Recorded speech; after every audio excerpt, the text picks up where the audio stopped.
네, 오늘은 12번째 로마서 8장 28절부터 9장 5절까지 번역본으로 함께 읽고 강독하는 시간을 갖겠습니다.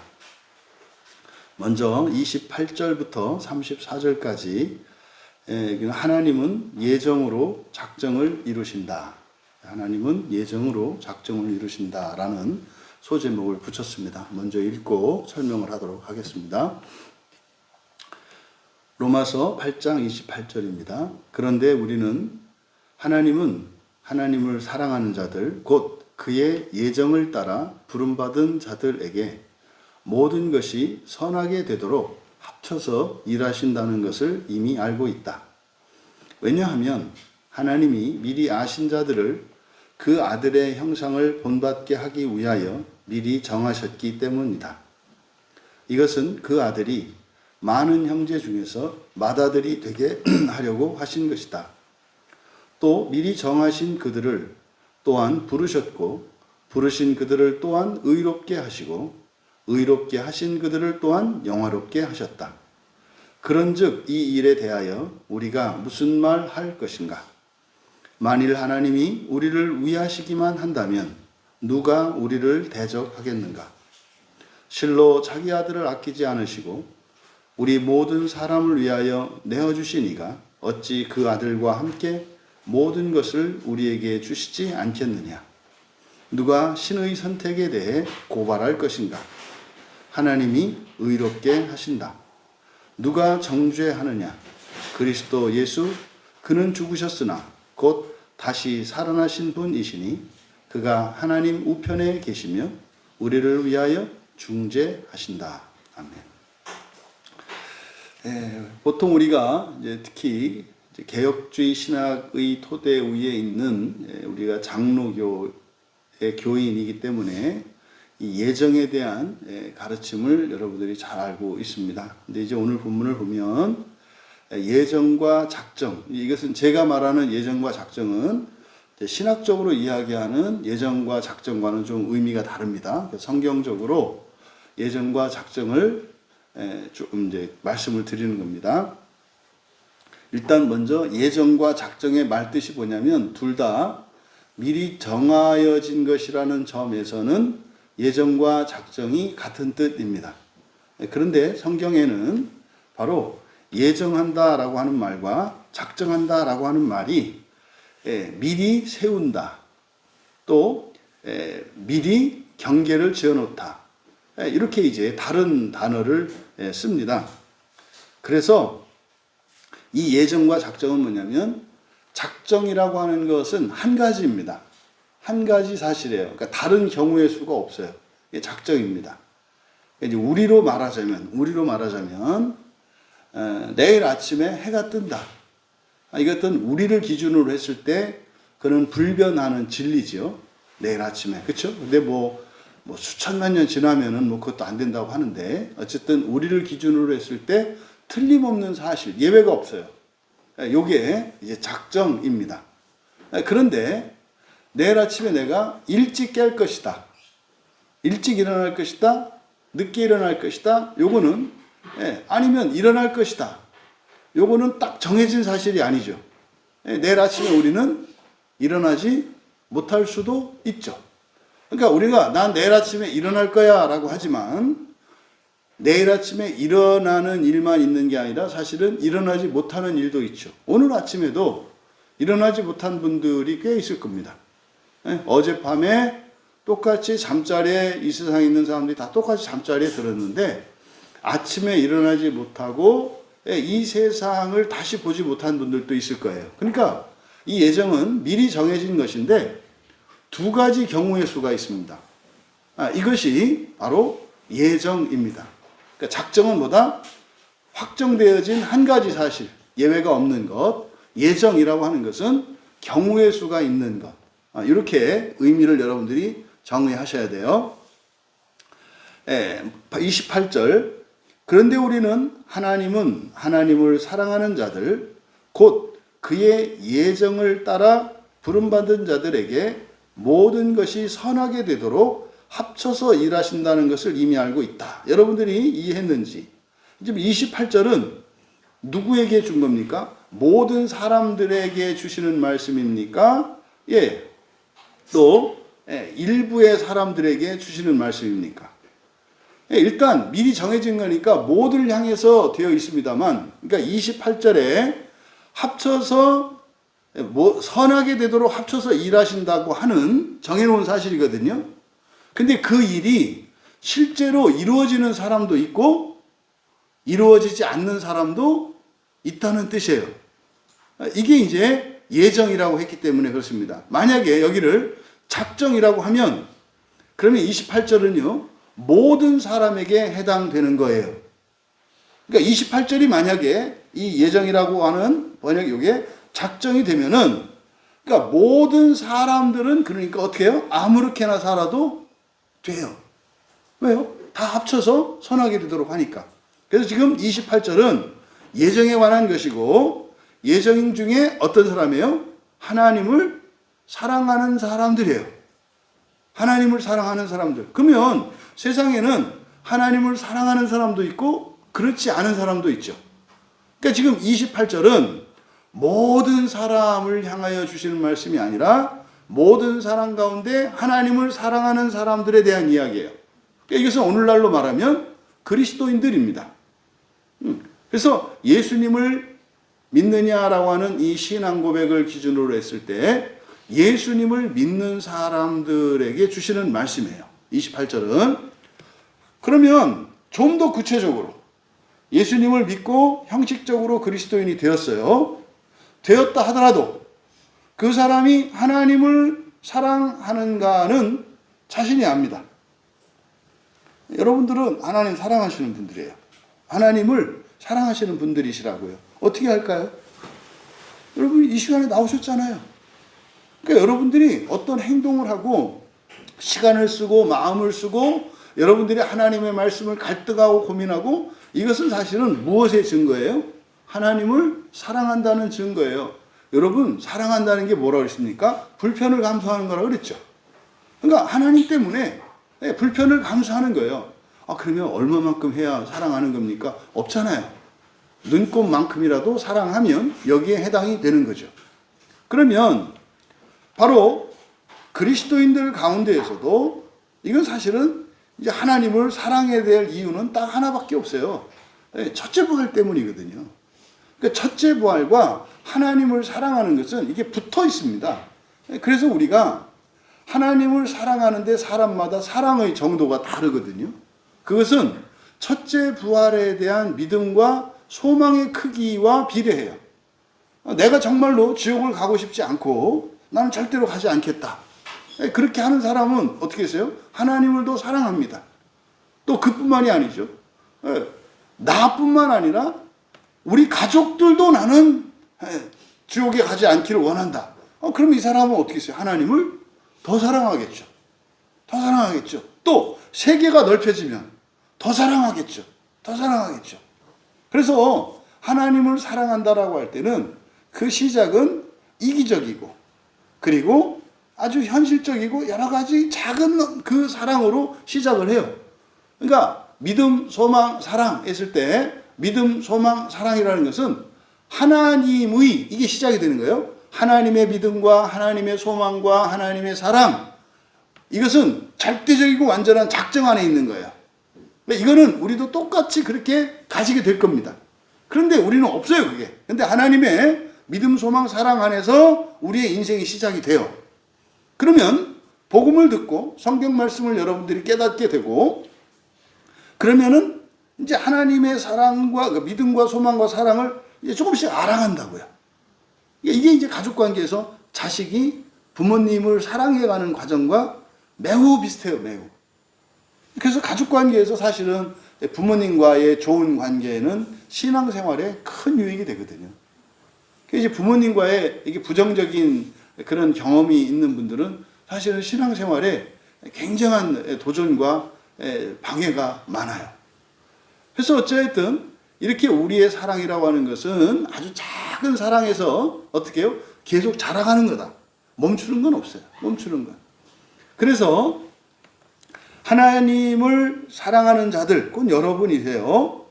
예, 그의 예정을 따라 부름받은 자들은, 그러니까 예정을 따라 부름받았다. 사실은 예정은 선택지라 그랬죠. 예, 선택지입니다. 그런데 이 예정에는 정해져 있는 것이 있는데 크게 둘로 나눈단 말이에요. 좋은 것과 나쁜 것. 예, 이게 편한 것과 괴로운 것. 이거를 축복과 저주라고 한다고요.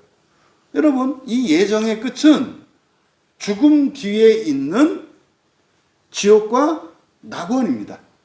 그러니까 죽음 뒤에 사람들은 낙원으로 가든지 지옥으로 가요. 근데 그것이 정말 그러냐 안 그러냐, 네가 가봤느냐, 이런 얘기 많이 하잖아요. 그것이 지옥과 낙원이 죽음 이전에 우리의 삶 속에 들어와 있어요.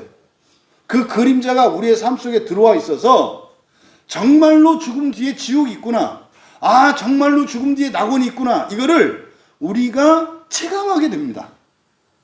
반드시 체감하게 돼요. 이거는 막연한 게 아니에요. 근데 사실은 이것을 체감하려면 먼저 뭐 해야 돼요? 예정을 따라 부름받은 사람들, 사실 말해서 그게 있다는 걸 일단 믿어야 돼요. 일단 믿어야 된다고. 일단 믿는 사람들이 누구예요? 하나님을 사랑하는 사람들이라고 하는 거예요. 그럼 보세요. 그러면은 내가 뭐 만난 적도 없고 만질 수도 없고 알 수도 없는 하나님이라는 존재가 있어. 근데 그 하나님이 어떤 약속을 해놨대. 착하게 잘 살면 복을 주고, 나쁘게 악하게 살면 벌을 준다라고 하는 게 정해져 있대. 여러분, 이러한 생각이, 이러한 가르침이 교회에만 있습니까? 아니잖아요. 아니잖아요. 교회 바깥에도 있잖아요. 그 권선징악 사상이 있잖아요. 그래서요, 우리나라에 기독교 들어오기 이전에도 어른들이 뭐라 그래요? 착하게 살아라 그러잖아요. 착하게 살아라. 근데 나중에 이제 그럼 착하게 살면 되나?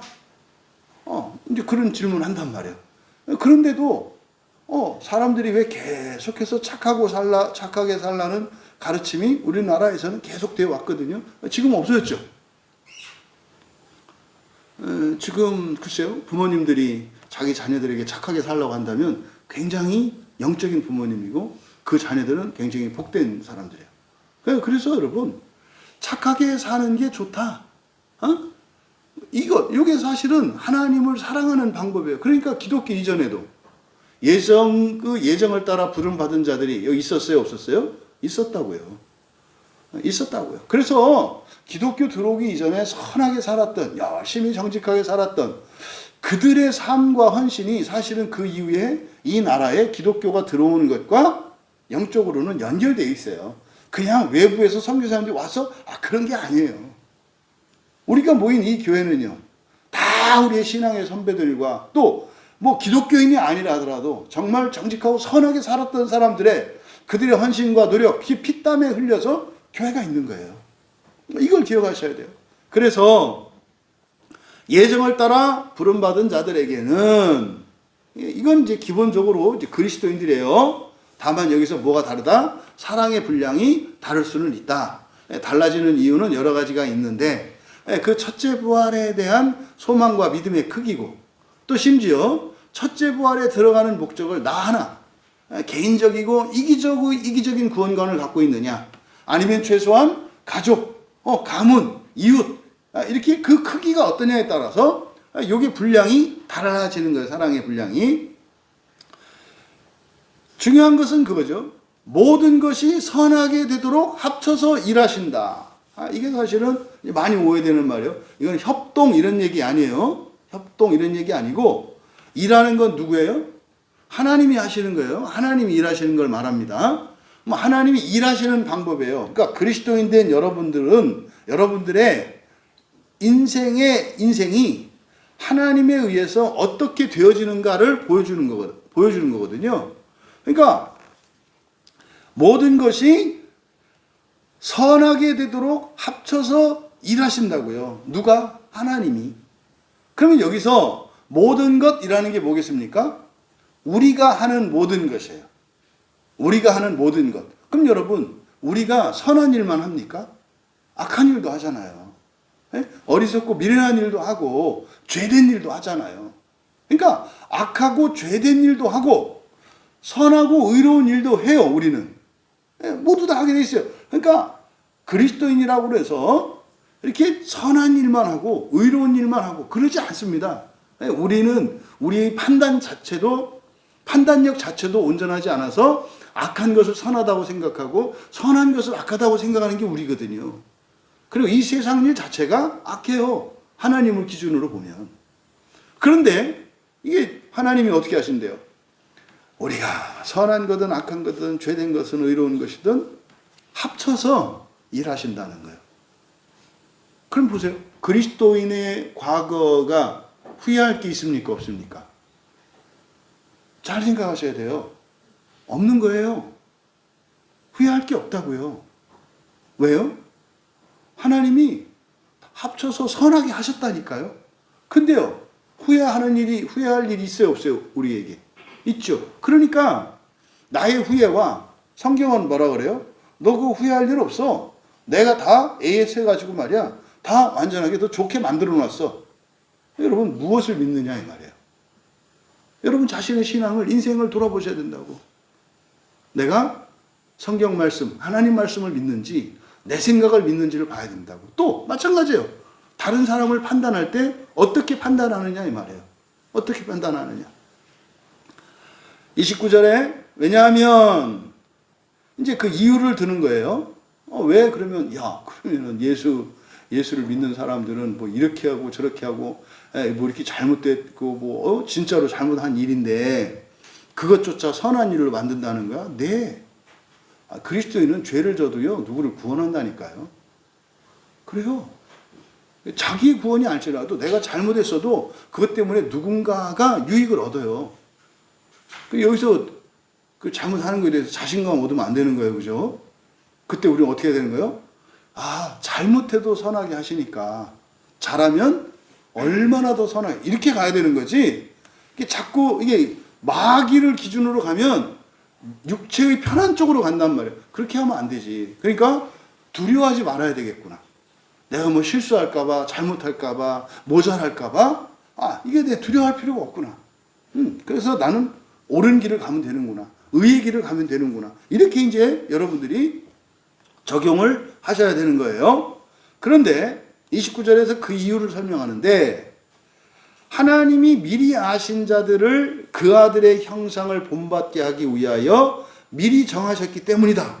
이게 이제 제가 이제 일단은 이렇게 오해를 피하기 위해서 작정이라는 말 대신 그냥 미리 정하셨다라고 이제 번역을 해 놓은 거예요. 근데 사실은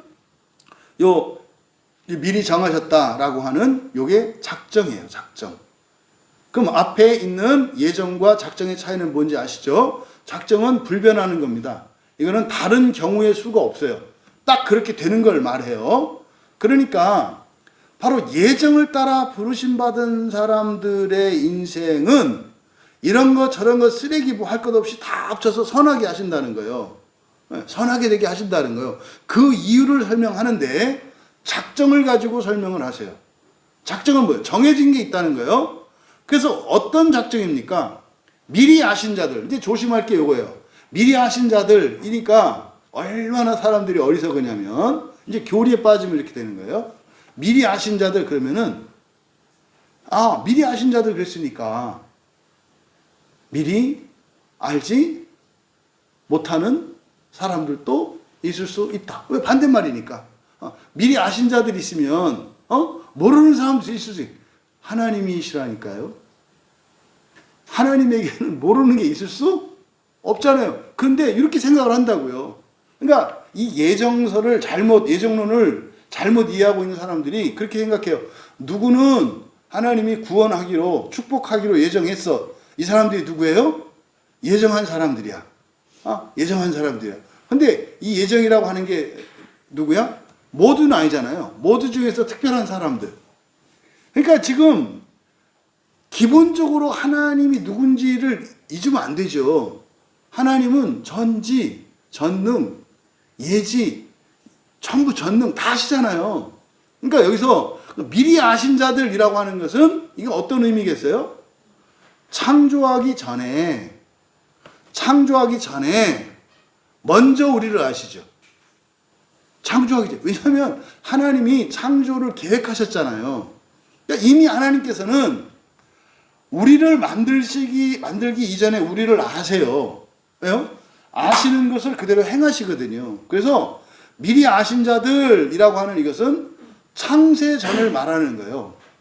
그러니까 우리 여기서 미리 아신 자들을 그 아들의 형상을 본받게 하려고, 그럼 여러분 하나님의 형상을 본받게 하려고 만든 창조하신 피조물이 누구예요?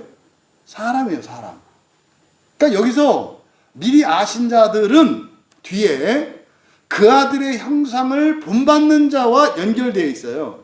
그러니까 이거는 지금 여기서 미리 아신 자들은 그냥 사람을 말합니다. 사람을. 그러니까 사람을 어떻게 하기로 했다? 아들의 형상을 본받게 하기 위해. 그러니까 이게 창세기 1장에서 나오는 거예요. 1장 26절에서부터 어떻게? 우리의 형상을 따라 요 얘기를 하는 거예요. 근데 그 말씀 하시기 전에 먼저 정하셨잖아요. 이걸 창세전 협약이라 한다 그랬잖아요. 성부, 성자, 성령, 삼위 하나님께서 뭐를 만들어야 될 거고 어떻게 만들어야 할 거고 목적은 뭐고 이미 다 정하셨단 말이에요. 그런데 모두 다 아시죠. 근데 여기서 미리 아신 자들은 누구예요? 아들의 형상을 담도록 선택했던 그 피조물을 말한다. 이게 사람이라고요. 사람. 그래서 사람은 누구다? 그 아들이니까 성자 하나님이거든요. 성자 하나님의 형상을 본받게 하기 위하여 미리 정하셨다. 그러면 여기서 미리 정하셨다를 예정으로 보면 어떻게 되는 거예요? 어떤 사람은 될 수도 있고 어떤 사람은 안 될 수도 있고가 되는 거예요. 그런데 여기서 미리 정하셨다라고 하는 이거는 안 되는 사람이 없는, 이거는 결정이 된 거예요. 이걸 뭐라고 한다? 작정이라고 한다. 작정. 그래서 경계를 짓다. 그러니까 하나님께서 세상을 창조하실 때 하늘이 있고요. 땅이 있고요. 바다가 있죠. 그리고 하늘을 나는 짐승이 있고 땅에서 네 발 가진 짐승이 있고 또 기는 것들이 있고 사람이 있고 정해졌죠. 이거는 정해져 있어요. 이게 작정이에요. 작정. 그러니까 여기에 지금 미리 정하셨다라고 하는 여기에 사용된 프로 오리조라고 하는 이 말, 이 오리조, 이게 호리조, 호라이즌, 수평선이라는 뜻이에요. 경계. 그래서 사람은 사람이고 동물은 동물이고, 이게 사실 이제 진화론 논쟁으로도 성경적으로 이제 알려주시는 거예요. 넘지 못하는 경계가 있어요. 원숭이는 원숭이고요. 사람은 사람이에요. 넘지 못해요. 동태는 동태고 준치는 준치예요. 이게 넘지 못하는 경계가 있어요. 정해져 있는 게 있어요. 낮은 낮이고 밤은 밤이에요. 넘지 못하는 경계. 이게 여기서 미리 정하셨다라고 번역한 말이고, 이게 사실은 작정했다라고 하는 거예요. 그러니까 작정과 예정이 있는데 바로 28절에서 부르심 받은 자들에게 모든 것이 선하게 되도록 합쳐서 일하시는 이유는 사실은 무엇 때문에 그러는 거예요? 작정 때문에 그러는 거예요. 그래서 이 소제목을 예정으로 작정을 이루신다라고 한 거예요. 그러니까 모든 사람은 하나님의 형상을 본받게 되어 있습니다. 완성이 됩니다. 이걸 종말론적으로 뭐라 그래요? 작정의 부활. 보편적인 부활이에요. 모든 사람은 부활합니다. 모든 사람은 완전히 하나님 닮은 자들이 다 됩니다. 이게 작정, 이게 정해져 있어요. 지금 사람들이 이제 잘못 알고 있는 게 어떤 사람은 되고 어떤 사람은 영원한 지옥 간다고 하는 생각을 갖고 있다고요. 이게 지금 로마 카톨릭이 만들어내는 잘못된 교리예요. 근데 그걸 로마 카톨릭도 그걸 알고 바꿨다니까요. 바꾼 게 연옥교리란 말이에요. 그러니까 그 사람들도 자기들이 잘못을 깨닫고 바꿨는데, 아니 종교개혁자라고 하는 이 종교개혁자들이 그거는 또 이제 안 받아들이는 거예요. 여러분 잊지 마세요. 그러니까 지금 작정돼 있어요. 이것은 그 아들이 많은 형제 중에서 맏아들이 되게 하려고 하신 것이다. 그러니까요, 모든 사람이 부활해서 하나님 나라에 들어가지 못하면 하나님의 계획이 깨져요. 왜요? 성자 하나님, 하나님의 형상이시며 예수님은 사람의 형상이세요. 우리들 기준으로 봤을 때. 그러니까 하나님이시면서 사람이기 때문에 하나님의 형상도 가지시고 사람의 형상도 가지셨단 말이에요. 근데 그분이 맏아들이 돼야 된대요. 맏아들이니까요. 모두가 아들이라는 뜻이에요. 그러니까 하나도 영원히 버려질 사람은 없어요. 없어요. 여러분들이 이제 그 책 읽어보시면 분명히 그냥 명확히 알아요. 뭐 너무나 이걸 이렇게 반박할 수가 없다니까요. 그래서 30절에 또 미리 정하신 그들을 또한 부르셨고, 미리 정하신 작정된 이들이에요. 그럼 보세요. 30절에서 미리 정하신 그들을 또한 부르셨다. 이게 무슨 말일까요? 미리 정한 그들을 또한 부르셨다. 이게 이제 이 미리 정하신이 예정이 되면 여러분들이 교회에 다니고 예수님 믿은 것이 돼요. 이 부르심이라고 하는 것은. 왜요? 예정으로의 부르심이니까. 근데 이거는 작정으로의 부르심이에요. 그러니까 작정으로의 부르심이니까 이것은 뭐예요? 여러분의 출생이에요. 출생. 여러분의 출생. 거듭난 게 아니라 이거는 그냥 출생이에요. 거듭난 것은 예정으로 부르신 거죠. 하나님을 사랑하는 자들로 부르심을 받은, 그게 여러분이 인격적으로 예수님을 받아들이고 세례를 받는 그 사건이에요. 근데 여기서는 미리 정하신 그들은, 그러니까 미리 정하신 자들은 바로 뭐예요? 모든 사람이라고요. 모든 사람. 모든 사람을 부르셨고, 이거는 그래서 우리가 생일 축하를 하는 게 성경적으로 맞습니까? 네. 이게 성경적 근거예요. 왜요? 왜 생일 축하가 축하받을 만한 거예요? 하나님의 뜻을 위하여 태어났거든요. 왜? 그러니까 한 사람이 태어나면 하나님은 거기서 누구를 봐요? 아들의 완성된 형상을, 하나님의 영광을 거기서 본다고. 그러니까 사람의 몸에서 태어났는데 그게 아니라 신이 된다니까요. 그래서 태어난 거는 굉장히 기쁘고 복된 날인 거예요. 뭐 이제 12월 달 크리스마스가 있어가지고 크리스마스가 이게 기독교에서 만든 거다. 아니다. 이거는 이교에서 태양신을 섬기는 사람들이 와가지고 축일도 12월 25일 예수님 생일은 따져보면은 뭐 2월 달이나 1월 달 요때인데 막 뭐 이게 논쟁하는 분들이 있거든요. 아니 그냥 축하해도 돼요. 이제 그거를 무슨 특별한 절기로 삼아가지고 막 이렇게 할 것은 아니지만 축하할 일이죠. 아니 그냥 아이가 태어나는 것 자체가 그게 세상에 기쁨이 될 만한 거예요. 그래서 성탄절을 통해서 사실은 아기 예수로 오신 예수님을 생각해야 되지만 우리 이제 건전한 생각으로는 어떻게 돼요? 이 땅에 사람이 태어나는 것이 얼마나 축복이고 영광인가. 그래서 어떻게 돼요? 사람들에게 축복하고 사랑하고 우리의 명예와 우리의 영광스러운 정체성을 깨닫는 시간으로 가야 되는 거죠. 크리스마스 그런 의미란 말이에요. 그래서 뭐 아기 예수 옛날에 오늘 뭐 예수님이 태어났는데 그게 아니라 그래서 뭐 구세군이나 이런 데서 자선남배 행사나 이런 거는 성경적이라고 보는 거예요. 돕고 이게 사람을 돕는 거예요. 그러니까 불쌍하게 어려운 가운데 있는 사람들을 돕고 하는 거. 이건 크리스마스 정신에 맞다 이 말이죠. 그래서 어떻다? 사람이 태어나는 것은 경사예요, 경사. 그럼 오늘날 아이를 안 낳는 거는 되게 불행한 일이고 영적인 일이에요. 영적인 일이라고. 그래서 미리 정하신 그들을 또한 부르셨다라고 하는 것은 우리나라에서는 아이를 태어나게 하는 게 삼신할머니라고 생각하는데 삼위일체 하나님이시다. 그거예요. 이게 부르셨다는 게. 삼위일체 하나님이 부르신 거예요. 삼위일체 하나님이. 그들을 또한 의롭게 하시고, 여기가 지금 우리말 성경에 의롭다 하시고 이렇게 돼 있죠. 우리말 성경은 그러니까 이걸 칭의라고 해요. 칭의. 그러니까 의로운 것과 의롭다 한 거는 같아요? 틀려요? 틀려요. 이거 느낌이 뭐예요? 그냥 해줄게 이런 의미라고. 사실은 우리를 의롭다 하시죠. 우리가 의롭지는 않죠. 의롭다는 건 뭐라 했습니까? 완성된 거예요. 완성. 의롭다 하시는 것은 미래의 소망을 얘기하시는 거라고. 너 지금 이렇지만 너 미래에 내가 이렇게 해줄게라고 하는 약속이에요. 의롭다 하시고는 약속이에요. 의롭게 해주겠다는 약속이고, 의롭다 이거는 뭡니까? 지금 의로운 거예요. 근데 여기서는 의롭다 하시고가 아니라 의롭게 하시고예요. 의롭게 하시고. 그러니까 여러분, 우리는 어제보다 오늘 어때요? 더 의로워요. 그래서 태어난 사람들은 그래서 어떻게 해요? 계속 의롭다 이 말이에요. 존재론적으로 의로워져 가요. 모든 사람이 다 그래요. 모든 사람이 의로워져 가요. 또 의롭게 하신, 이미 의롭게 된 거잖아요. 그들을 또한 영화롭게 하셨다. 그러니까 우리가 날로 새로워지는데 우리의 완성은 뭐가 돼야 돼요? 신이 돼야 돼요. 그래서 사람으로서 온전해져 가요. 그런데 목표는 어디예요? 신이 되는 거예요. 이거를 영화라고 한단 말이에요. 영화롭게 하셨다.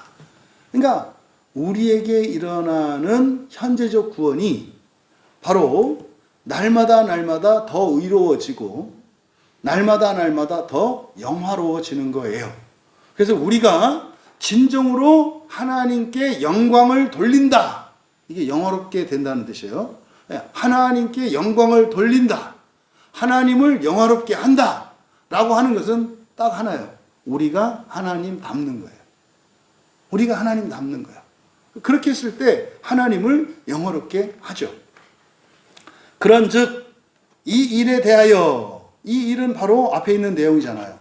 사람이 나서 의롭게 되고 또 영화롭게 되어가는 이 일들. 그래서 이거는 구원의 여정을 말해요. 사람이 태어나서 마지막에 뭐가 되는 거예요? 신이 되는 거. 그러니까 이 일에 대하여 반대하고 손드는 게 누구예요? 마귀예요. 하나님 질문이 있습니다.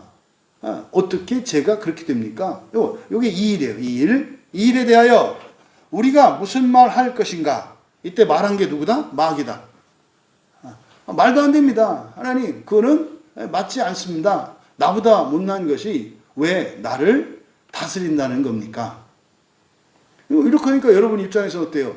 이 말이 맞아요? 틀려요? 마귀의 말이. 그러니까 여러분 입장으로 보면 기분 나쁘죠? 하나님이 나를 그렇게 하시겠다는데 지금 뭔데 까불어. 뭐 이런 거잖아요. 근데 여러분 마귀 입장이 돼보라고. 그러니까 여러분보다 능력도 없어. 인격적으로도 모자라. 모든 면에서 모자라. 여러분보다. 근데 하나님이 오늘 어느 날 전화 왔어. 너 누구 알지? 아, 예, 알죠. 내가 걔를 네 상전으로 삼으려고. 그럼 어떻게 했어요, 여러분? 기분이?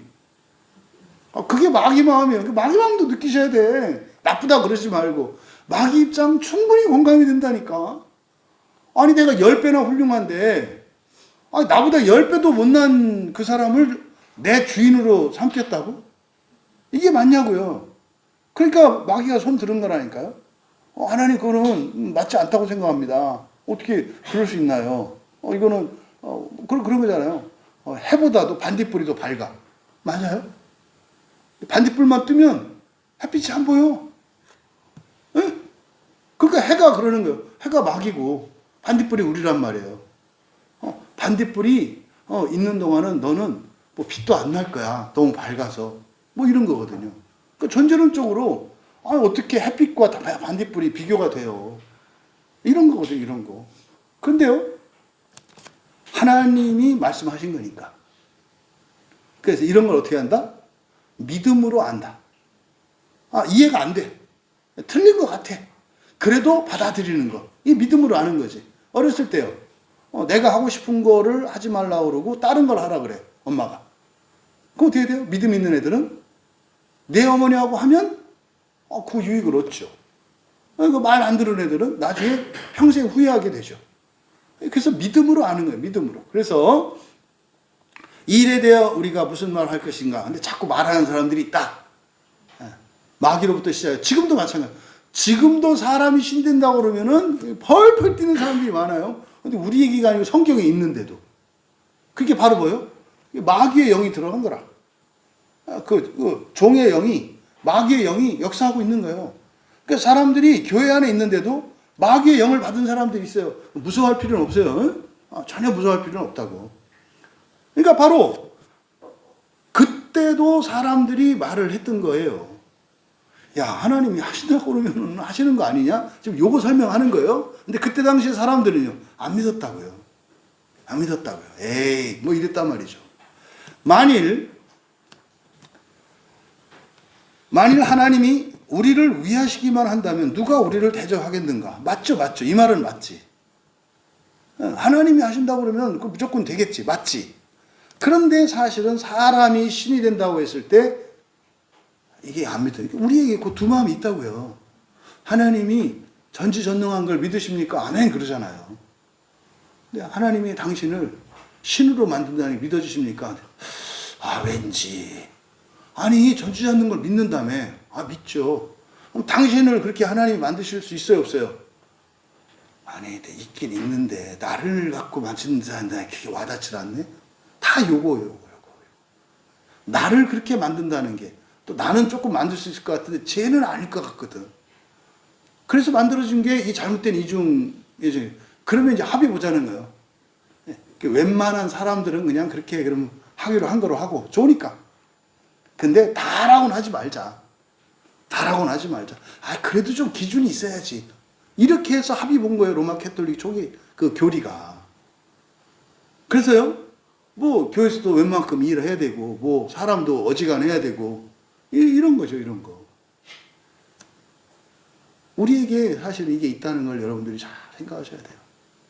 여러분 자신에게 되는 잣대와 다른 사람에게 되는 잣대가 달라도 너무 달라. 이게 지금 사실은 여러분들이 가지고 있는 잘못된 이중예정 교리를 갖고 있기 때문에 그래요. 나는 진리 편에 서 있고 나는 항상 옳고 너는 다 틀리고 말도 안 되는 생각이죠. 너나 나나 다 뭐예요? 죄인이지. 절대로 부활할 수 없는 사람들이지. 이 인식은 안 바뀌는 거예요. 그러니까 첫째 부활할 사람들은 항상 뭘 느끼고 있어요? 나는 첫째 부활할 수 없는 사람이다라는 것을 느끼고 있어요. 이거를 안 느끼는 순간 아웃이에요. 그렇게 했기 때문에 그러니까 첫째 부활할 사람들은 그런 생각을 할 수가 없어요. 나는 부활할 만하다 이런 생각 안 한다고. 쟤는 아니다 이런 생각이 없어요. 첫째 부활할 사람들은. 근데요 교회 안에서 떠도는 사람들이 이렇게 보면 다 첫째 부활할 사람들이거든요. 근데 그 사람들이 뭐 고민해요? 내가 암만 생각해도 부활 못할 것 같아. 이게 어떤 증거예요? 첫째 부활할 사람이라는 증거예요. 근데 이놈의 걸 갖다가 교회에서 어떻게 가르쳤어요? 그런 생각하면 안 된다. 뭐 해야 된다? 확신을 가져야 된다. 그래가지고 첫째 부활할 사람들을 갖다가 다 명찰도 떼고 다 떼가지고 지옥 갈 사람으로 만들어가지고 지옥으로 가는 열차에 태워. 아니 교회가 지옥 가는 열차들이 있으면 안 되잖아요. 근데 있어요. 지옥 가는 열차가. 뭐 우리나라 신천지 이상 저기는 진짜로 지옥 가는 방주거든요. 그거 내려야 돼요. 거기.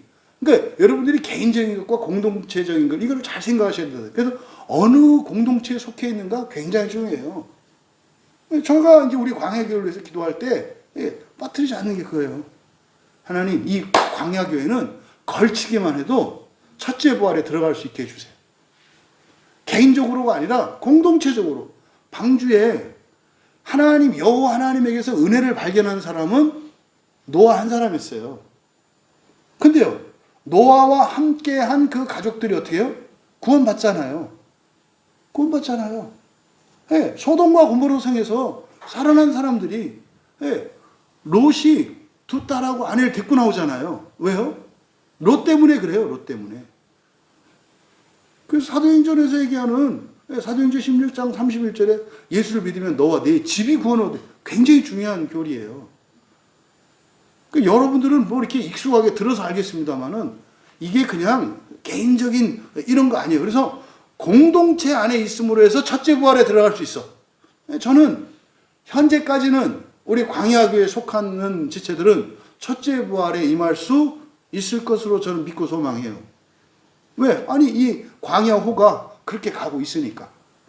근데 이 교회에 있기 때문에 가족까지라고는 제가 말을 못해요.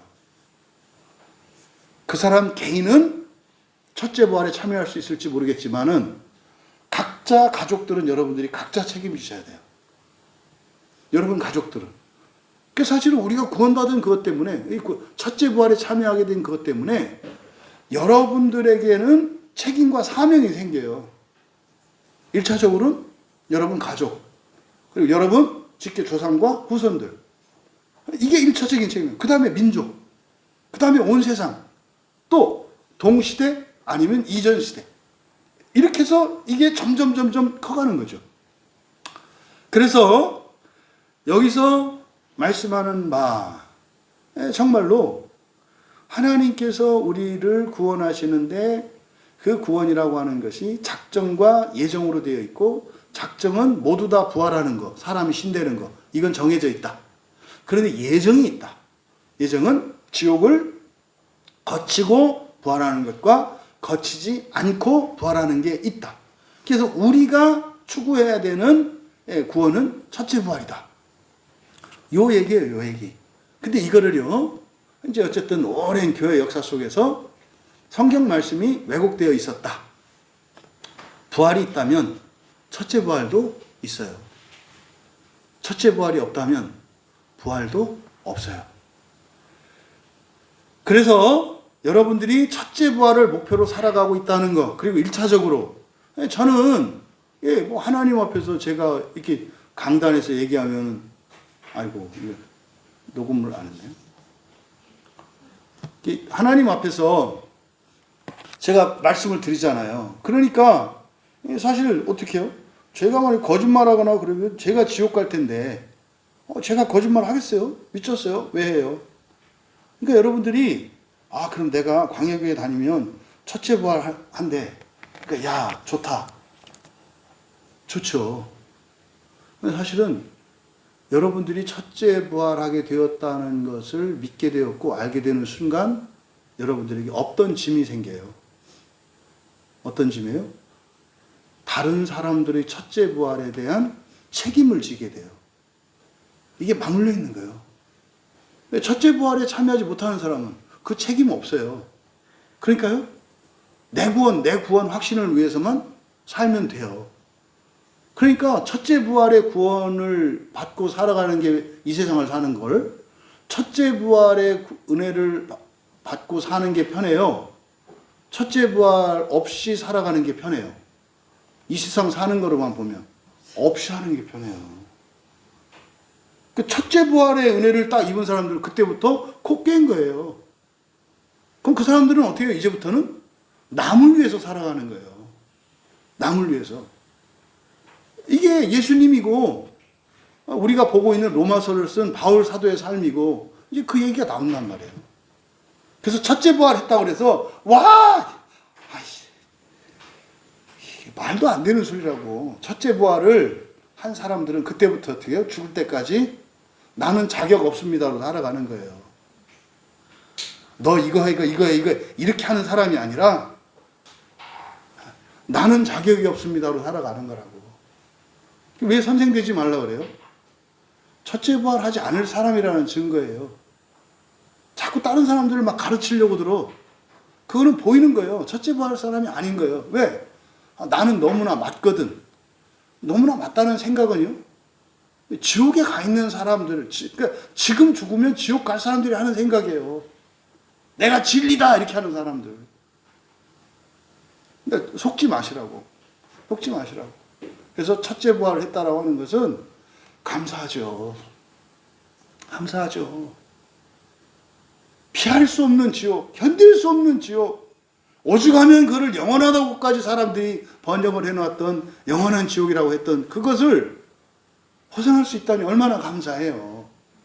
그러니까 벗어난 것만 감사한 게 아니라 지옥에서 겪을 일, 지옥에서 보낼 시간을 완전한 하나님 나라에서 누리게 되잖아요. 뭐 오늘 우리가 보았던 이사야서에서 얘기하는 그 놀라운 그 하나님 나라의 영광을 이렇게 보잖아요. 그러니까 지옥에서 삶이 아니라 세상을 막 창조하면서 산다고 생각을 해보세요. 너무나 기쁘고 감사하지 않나요? 그것을 여러분들이, 그래서 첫째 부활할 사람들은 이제 사명감을 가지게 돼요. 사명감을 가지게 된다고. 그래서요, 1차적으로 자기 가족들 위해서 기도하게 되고, 그 사람들을 긍휼히 여기게 되고, 선한 고난의 삶을 살게 되어 있어요.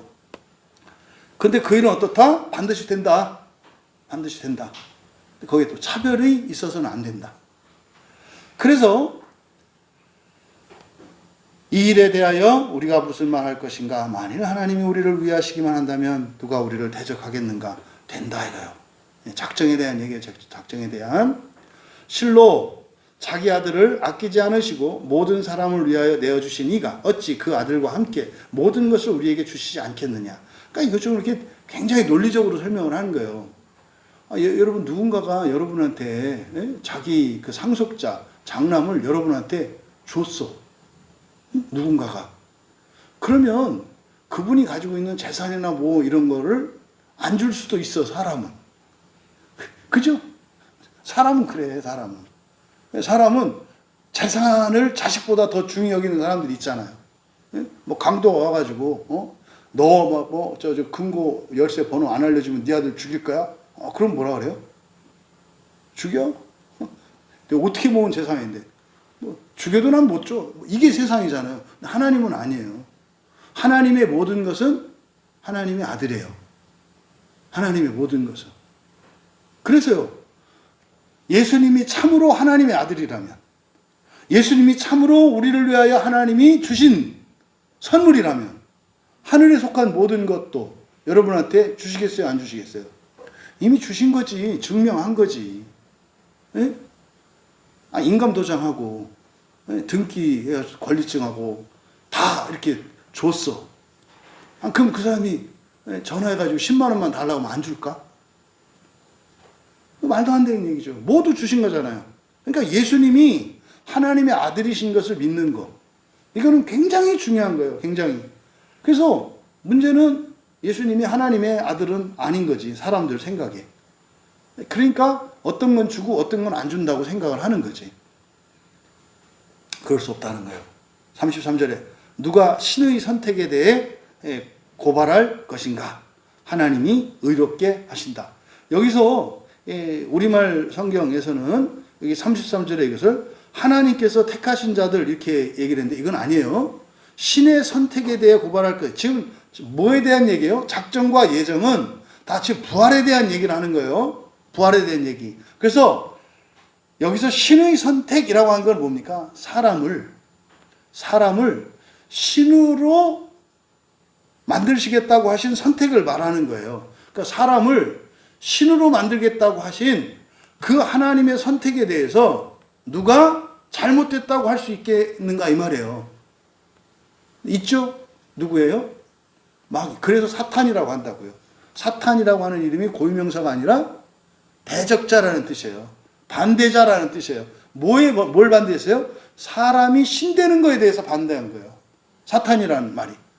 그러니까 사탄은 마귀만 사탄이 아니라 오늘날도, 그리고 예수님 당시에도 예수님이 하나님의 아들인 것을 믿지 않고 거짓말이라고 했던 사람들 있잖아요. 신성모독이라고 했던 이 사람들이 다 뭐예요?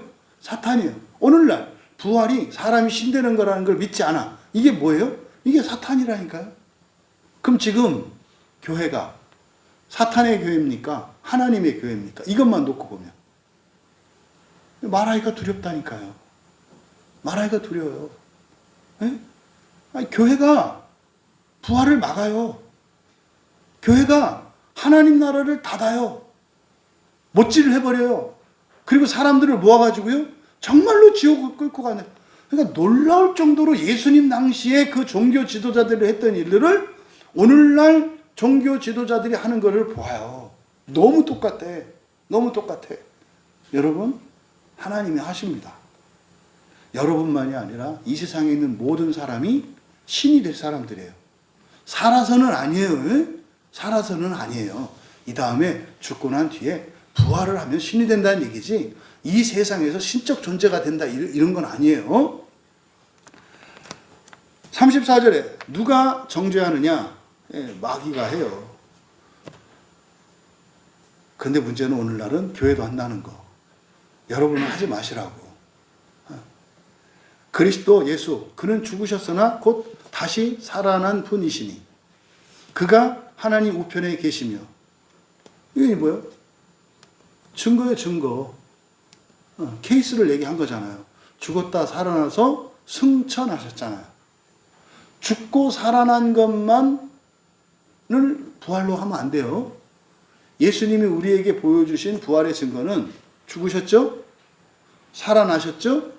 승천하신 것까지예요. 그리고 지금 계신 거예요. 보좌 우편에.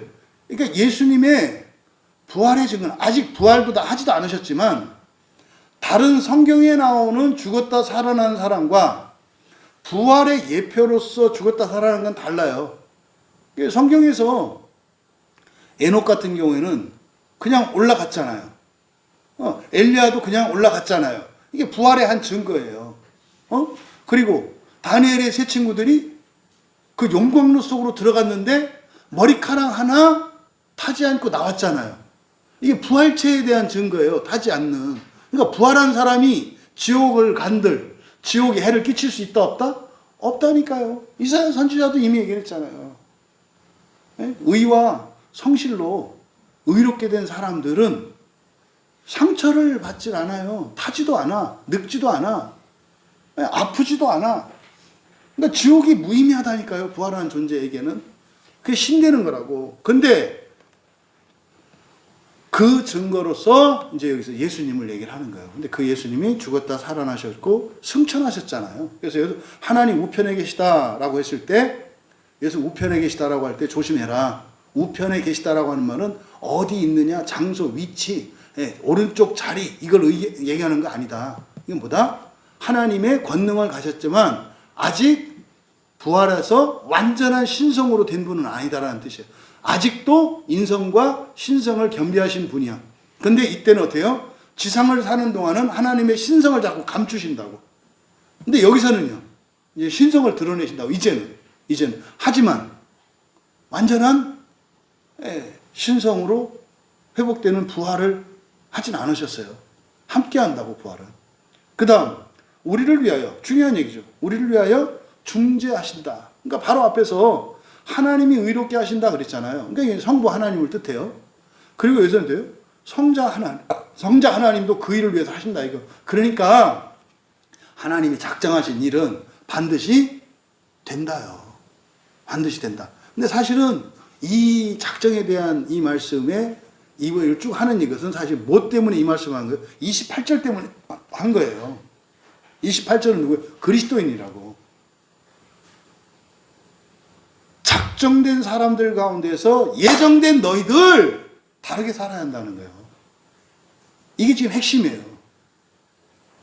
근데 너희들이 하는 거에 따라서 달라지는 거야. 결정된 거야.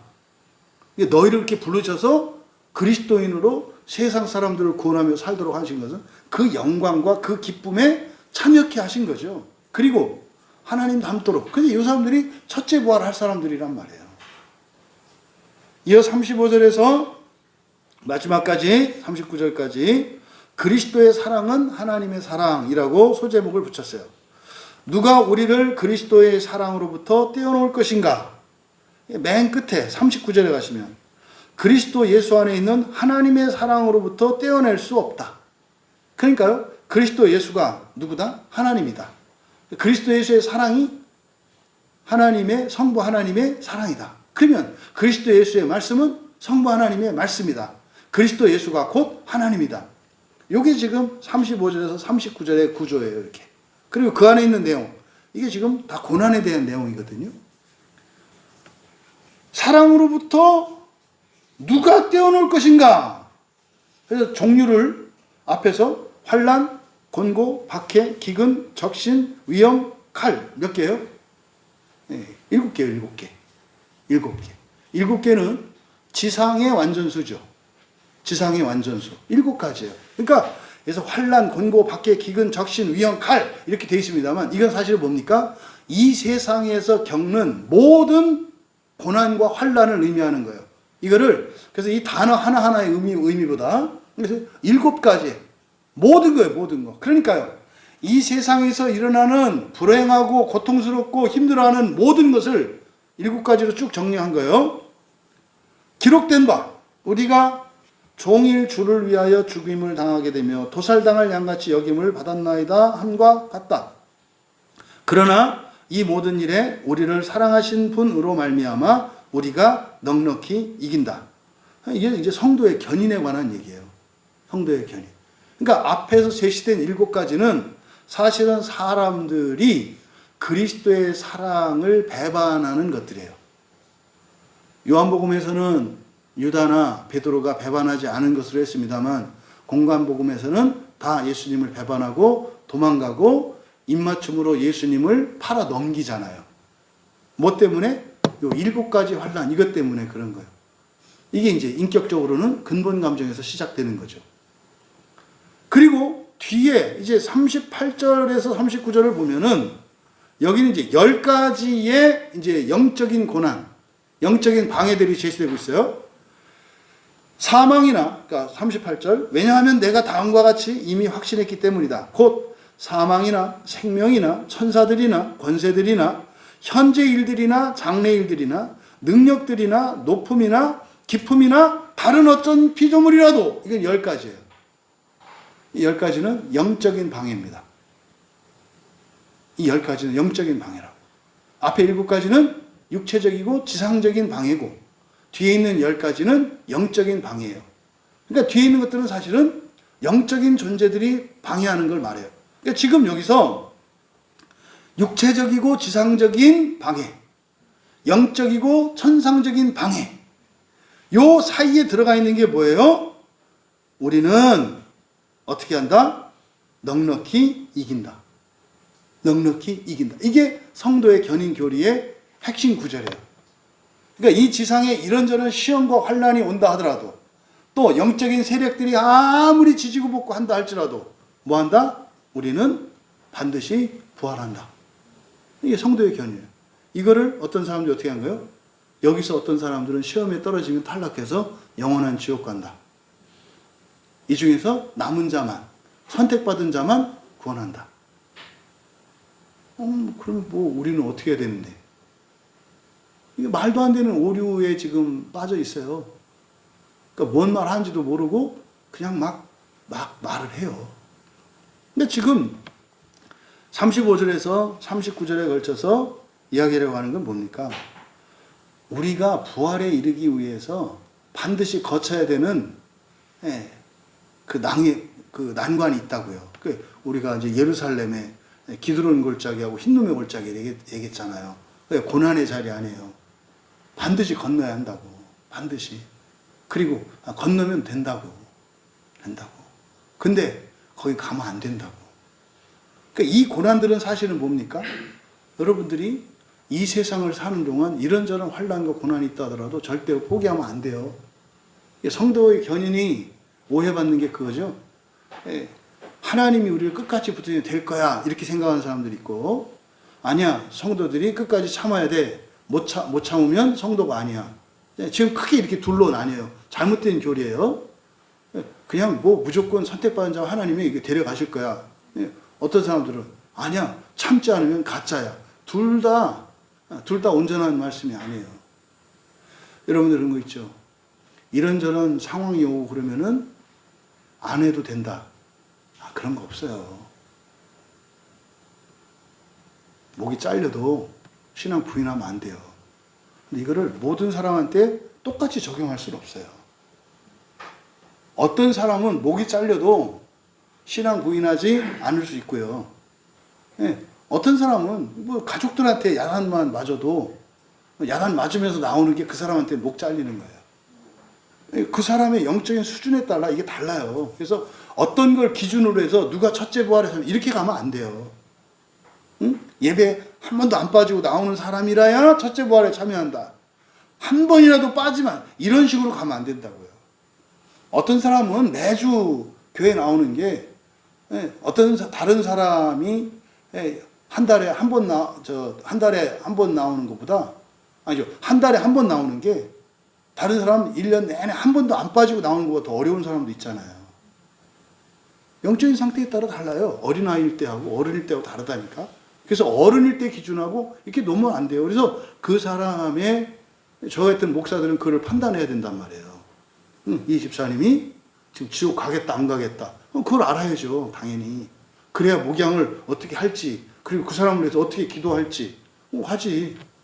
어떤 사람은 예배 좀 나오게 해주세요 이렇게 하고, 어떤 사람은 예배에 나오게, 이런 기도 아예 안 하지.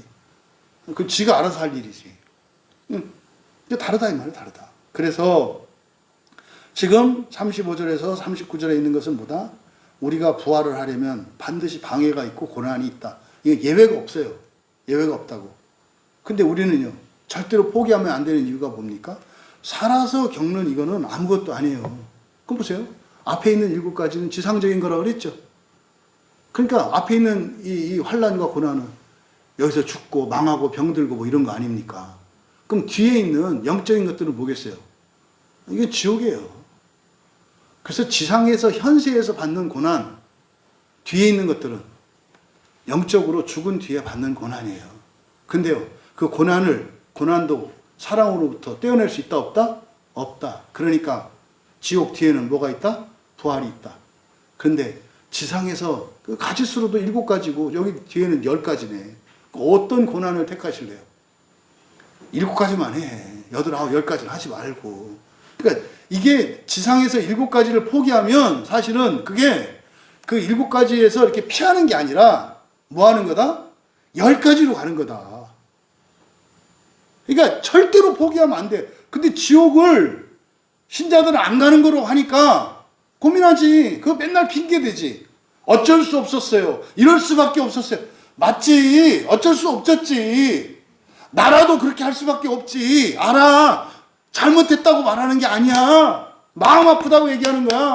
당신 그래서 7가지가 어렵다고, 7가지가 너무너무 힘들었다고, 너무 억울했다고, 고통스러웠다고 핑계가 돼. 아니, 이해한다니까. 그리고 내가 왜 심판을 해? 그게 아니지. 당신 그런데 지금 핑계대고 있는 그게 뭔 줄 알아? 지옥 가겠다는 얘기야. 얘기해요. 그냥 가지수로만도 10가지가 더 힘들지. 그래서 성도는 뭐 해야 된다? 절대로 포기하면 안 돼. 잊지 마세요. 이놈 마귀놈의 새끼가 얼마나 이게 우리를 유혹하는지 몰라요. 넌 그럴 수밖에 없었어. 너 최선을 다했잖아. 아이, 최선을 다했냐 안 되는 일이야. 이게 중요한 게 아니라고. 나는 여러분들의 미래라니까요. 지옥은 가면 안 돼. 그러니까 진짜 어금니 깨물고 견디자. 요 얘기예요, 요 얘기. 마지막 9장 1절에서 5절까지 바울 사도의 슬픔이라고 소제목을 붙였어요. 바울 사도의 슬픔. 이것이 하나님의 슬픔이고 여러분의 슬픔이기를 바라는 거예요. 내가 그리스도 안에서 진실을 말한다. 나는 영 안에 있는 내 양심이 나에게 동시에 증언하기 때문에 거짓말을 하지 않는다. 그것은 나에게 큰 슬픔과 내 마음에 그치지 않는 고통이 있다는 것이다. 왜냐하면 나의 형제 곧 육신을 따른 나의 친족을 대신하여 나 자신이 그리스도로부터 저주받기를 구하기 때문이다. 아멘. 그들은 이스라엘 사람이며 그들에게는 양자됨과 영광과 언약들과 율법을 세우신 것과 예배와 약속들이 있고 조상들도 그들의 조상이며 육신을 따라 그리스도가 그들에게서 나셨으며 그는 만물 위에 계신 세세의 영광을 찬양을 받으시는 하나님이시다. 아멘. 여러분, 특별히 우리 광야교회 그리스도인들에게는 선한 고난의 결단의 삶을 사십시오. 요 얘기예요, 요 얘기. 바울은 자기를 위해서 살지 않았어요. 바울은 자기 민족 전체를 위했고 이방인도 위했어요. 이방인의 사도라 했잖아요. 책임은 다른 민족들의 구원에 대한 책임을 받았어요. 그런데 민족 구원은 스스로 진 짐이에요. 그래서 하나님이 주신 사명이 있고 스스로 선택한 사명이 있어요. 바울은. 근데 사명은 뭡니까? 결국 하나님이 주신 사명과 내가 스스로 선택한 사명, 이거는 내 민족 구원, 이건 내가 잡은 거예요. 근데 사역자로서 사명으로서 공적으로 그 사도의 직분을 감당하도록 바울에게 맡겨준 것은 이방인 모든 민족의 구원이었어요. 그러니까 모든 민족 구원을 위해서만 살면 돼요, 사실은. 근데 살다 보면 어떻게 돼요? 우리 가족이 생각난다고. 그러니까 제가 외부 교인들이나 이런 사람들 상담하다 보면 결국에 우리 교인 생각나요. 우리 집사님들, 우리 교인들, 우리 지체들이 생각난다고.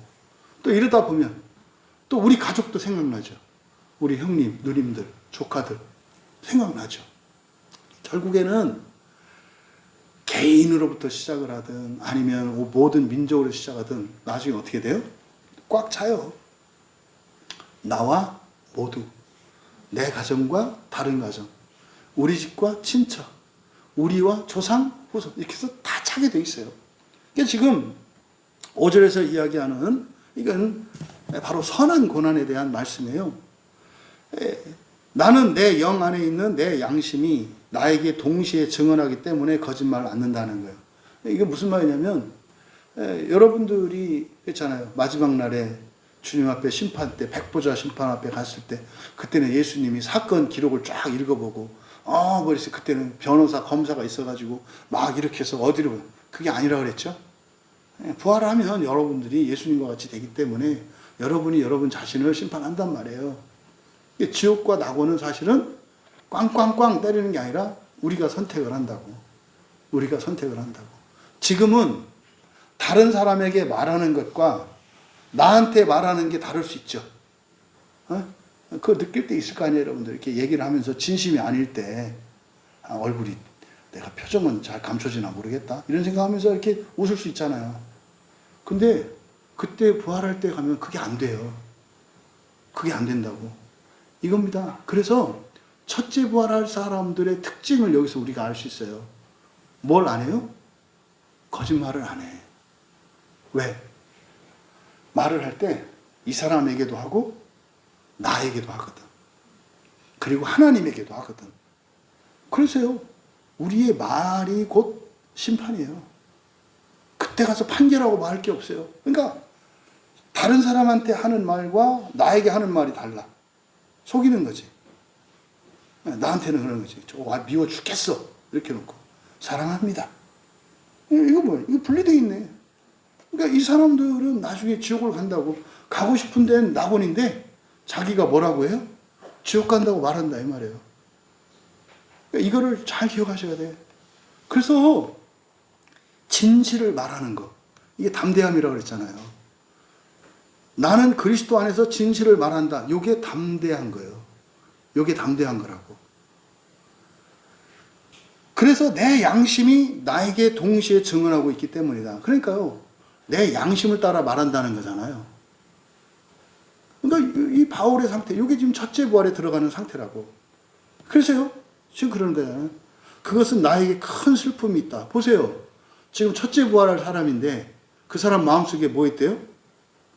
큰 슬픔이 있대요. 영광 할렐루야 이렇게 말하지 않고 큰 슬픔이 있다고 말해요. 이게 첫째 부활할 사람들이라니까요. 첫째 부활할 사람들은 그래서 울어요. 세상을 향해서 울고 다른 사람들을 위해서 울고 나를 위해서 울고 운다고. 그러면 하나님이 성령께서 어떻게 해요? 위로하시고 기쁨을 줘. 그래서 우리가 기뻐할 수 있는 이유는 하나님의 은혜로 기뻐하는 거예요. 나의 무엇으로 기뻐하는 게 아니에요. 우리는 울 수밖에 없는 사람들이에요. 그러니까 지금 그냥 슬픔도 그냥 슬픔이 아니라 큰 슬픔이라 그래요. 여기에 슬픔이라고, 슬픔과 뒤에 고통, 제가 이렇게 번역을 했는데, 이게 이제 우리말 성경에서 이제 근심과 고통으로 되어 있잖아요. 근심과 고통, 이게 리페하고, 이 둘 다 슬픔을 나타내는 말이에요. 둘 다.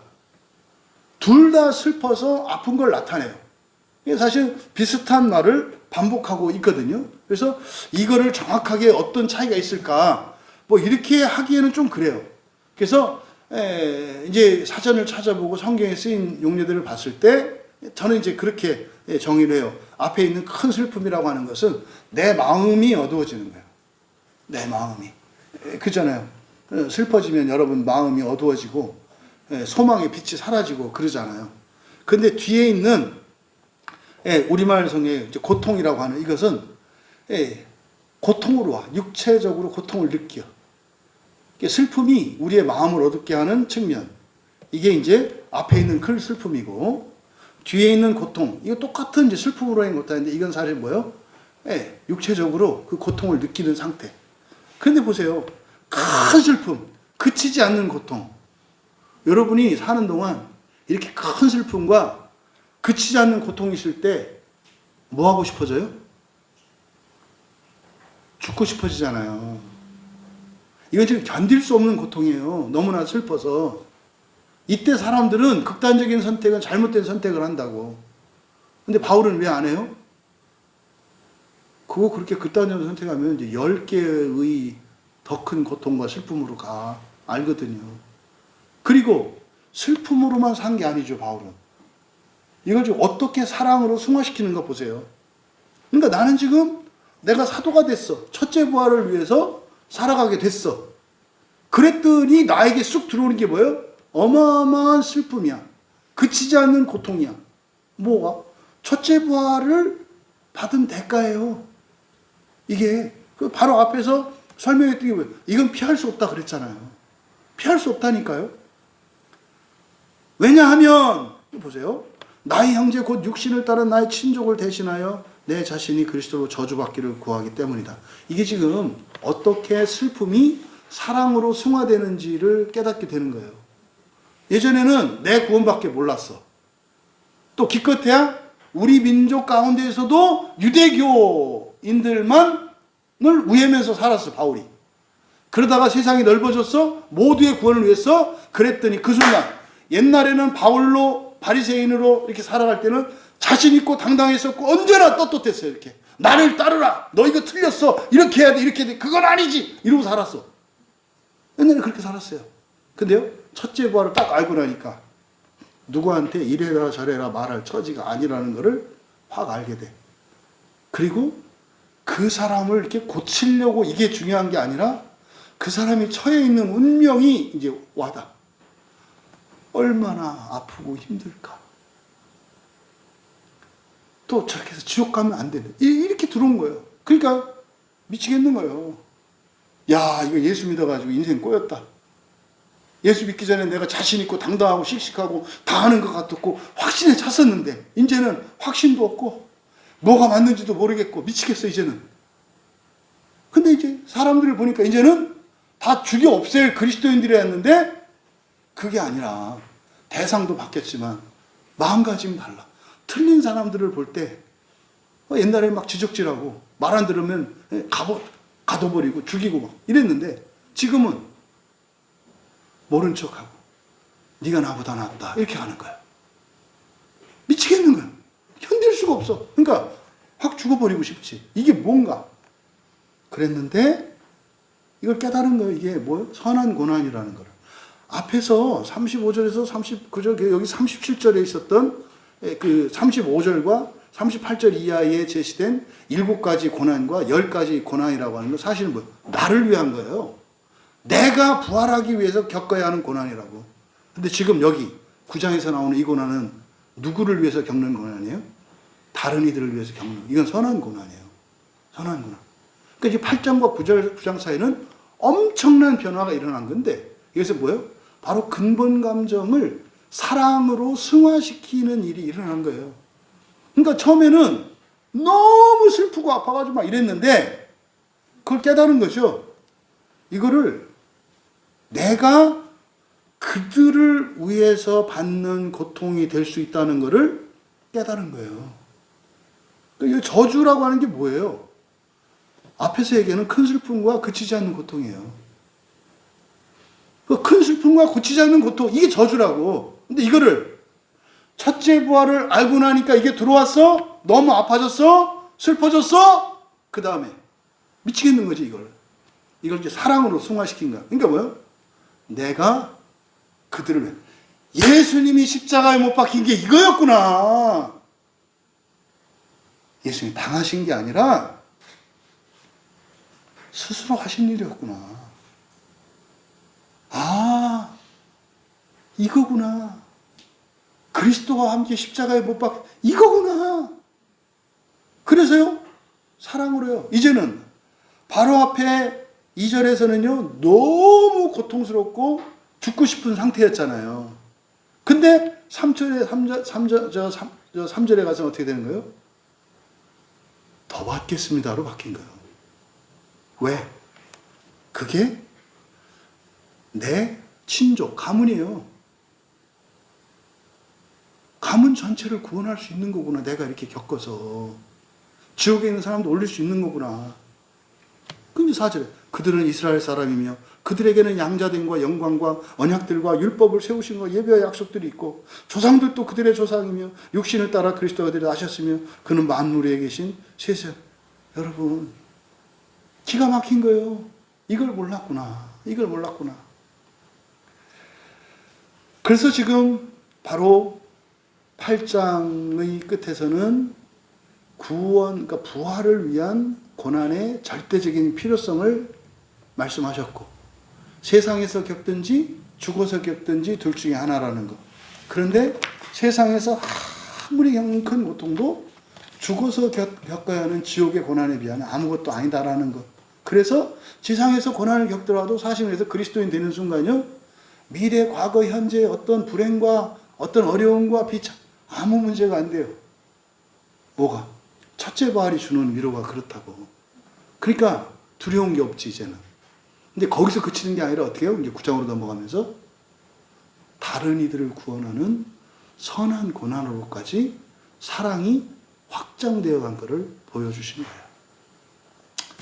여러분들이 이 작정과 예정 그리고 부활을 위한 고난의 절대적인 필요성.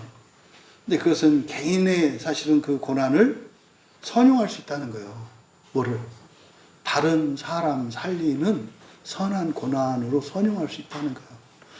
어차피 내가 나만의 구원을 위해서 살아가느라 겪는 고통이나 온 인류의 구원을 위해서 살아가는 고통이나 똑같아요, 사실은. 다만 요 차이는 뭐예요? 근본 감정을 가지고 있는 것과 사랑으로 승화된 것의 차이예요. 이게. 그래서 무슨 사명을 지고 온 세상의 구원을 위해서 살아가면 더 힘들고 그런 거 아니에요.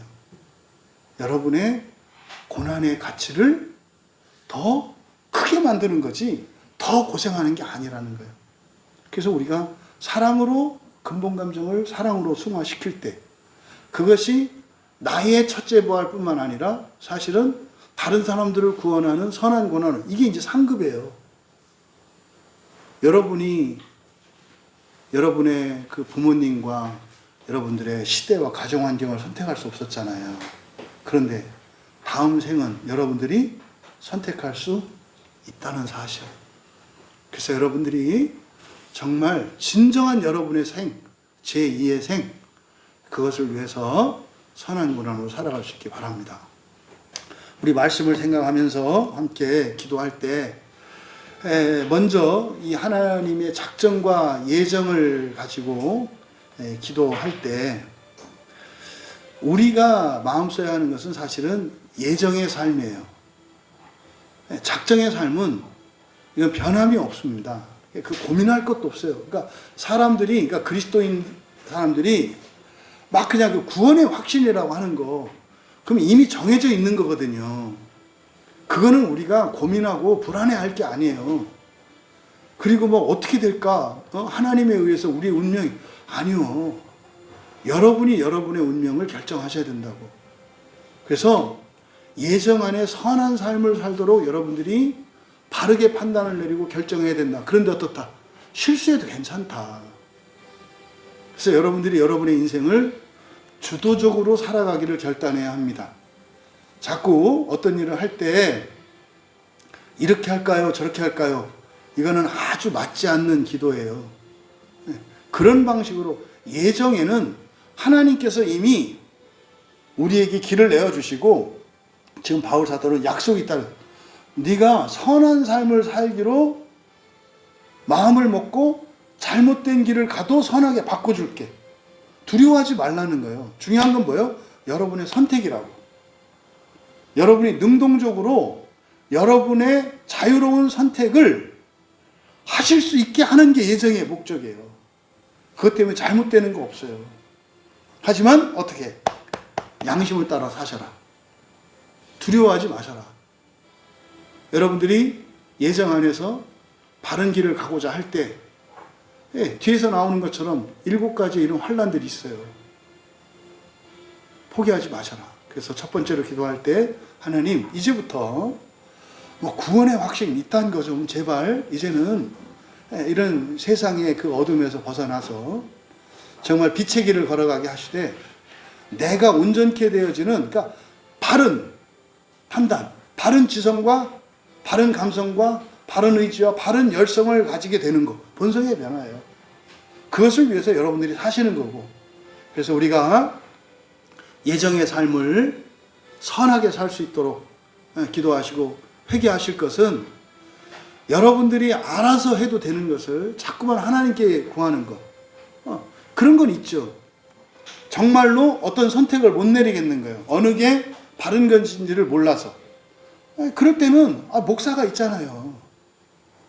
그럴 때 목사하고는 그래서 상담을 하는 거예요. 목사가 찾아가서 여러분한테 이렇게 하는 게 아니라 여러분들이 일상에서 결정을 내릴 수 없는 것들을 목사와 상의를 하는 거예요. 그때 성령께서 또 역사하신다고. 목사가 가르쳐 주는 게 아니에요. 성령께서 가르쳐 주신다고.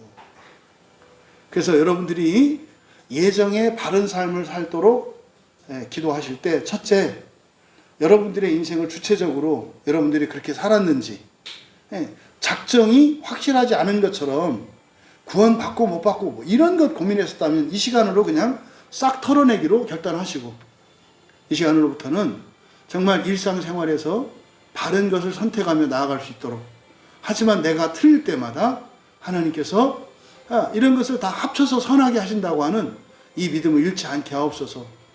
그래서 정말 의의 길로 성실의 삶으로 살아갈 수 있도록 은혜를 구하며 함께 기도합니다. 두 번째로 기도할 때 그리스도의 사랑은 하나님의 사랑이신 것처럼 그리스도의 믿음은 하나님의 믿음이고 그리스도의 소망은 하나님의 소망이고 그것이 우리의 것이 될 것입니다. 이것이 작정 안에서 결정되어 있는 거예요. 그래서 성경에서 말하는 최종적인 종말은 해피엔딩입니다. 단 한 사람도 그 영광이 조금도 모자람이 없어요. 마지막은. 그런데 우리에게 주어진 그 종말, 운명지어진 선한 종말, 그 앞에 우리의 선택이 있어요. 그게 예정이란 말이에요. 그런데 그 예정의 삶을 살아갈 때 어떻게 선하게 살아가야 할 것인가? 바로 예수 그리스도가 우리의 모본입니다. 예수 그리스도의 삶에서 우리의 모본, 그 답지를 거기서 참아야 돼요. 왜? 우리의 승리는 거기에 있거든요. 그럼 여러분이 예수님 따라 살면 예수님의 모든 것이 여러분의 것이 돼요.